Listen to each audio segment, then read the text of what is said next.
du ministère que vous transporterez. La valeur que vous donnez au temps de préparation concernant votre ministère détermine le type de ministère que vous transporterez.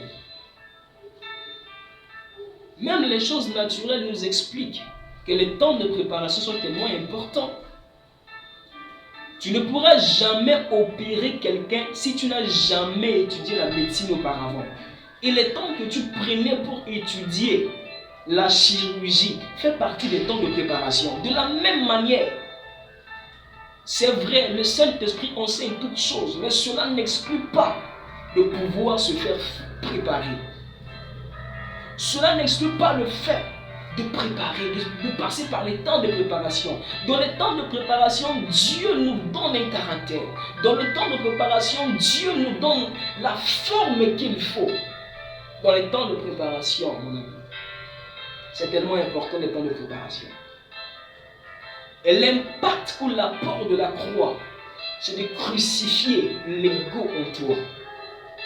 La Bible dit que Jésus a dépouillé, dans le livre de Colossiens, la Bible dit que Jésus a dépouillé les principautés et les autorités et il les a livrées publiquement au spectacle et il a triomphé d'elles au travers de la croix. C'est-à-dire, si aujourd'hui on peut chanter les louanges en disant Jésus a triomphé, mais Jésus a triomphé grâce à la croix.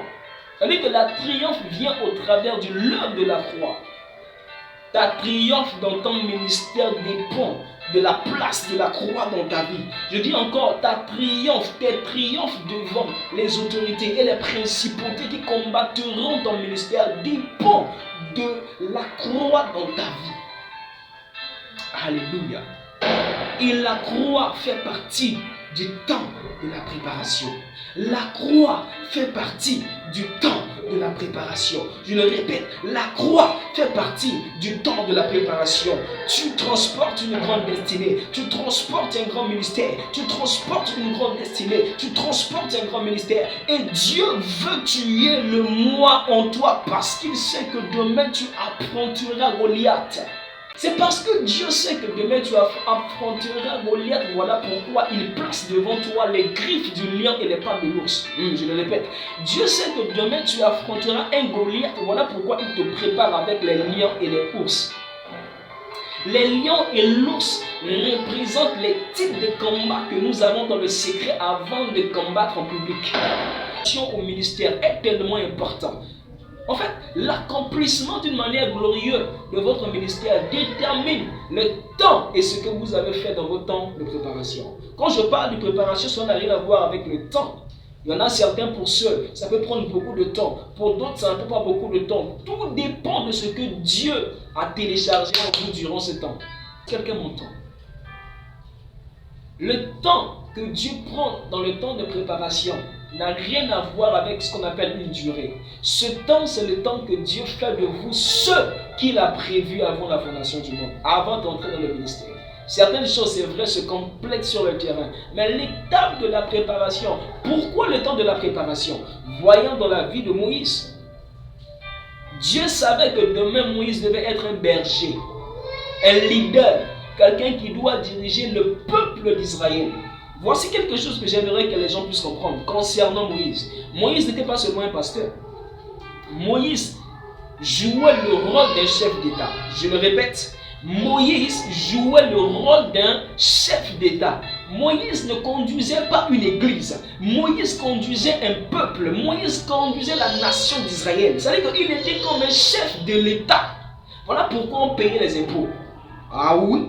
Et comme Dieu savait que Moïse allait avoir une grande destinée, Dieu savait que Moïse avait une faiblesse naturelle. Tout le monde, avant de venir sur la terre, a une faiblesse naturelle. Tout le monde, avant de venir sur la terre, a une faiblesse naturelle. Pour Moïse, il était incapable de se tenir devant quelqu'un et parler. Moïse avait un problème linguistique. Moïse était tellement quelqu'un de très timide. Il ne pouvait pas trop se tenir devant des personnes et présenter, d'exprimer son myself, c'est-à-dire d'exprimer ce qui le concerne. Alléluia. Moïse ne pouvait pas le faire. Voilà pourquoi c'est important. Dans l'étape de la préparation de Moïse, Dieu a changé la langue de Moïse à celle d'Aaron. C'est dans l'étape de préparation que Dieu changera ta langue à la celle d'Aaron. Oh, je le répète, quelqu'un m'explique m'entend. C'est dans l'étape de la préparation que Dieu changera ta langue à la langue d'Aaron. C'est Aaron deviendra ton prophète et tu seras le prophète de Dieu. Oh, je le répète encore. Dans l'étape de la préparation que Dieu fera ce jeu-là. C'est dans l'étape de la préparation que Dieu fera ce jeu où Moïse est le prophète, Adam est celui qui prophétise au nom de Moïse, que Moïse prophétise au nom de l'Éternel. Ah oui, c'est dans la préparation que cela se fait. Cela ne se fait pas devant Pharaon, cela se fait dans l'étape de la préparation.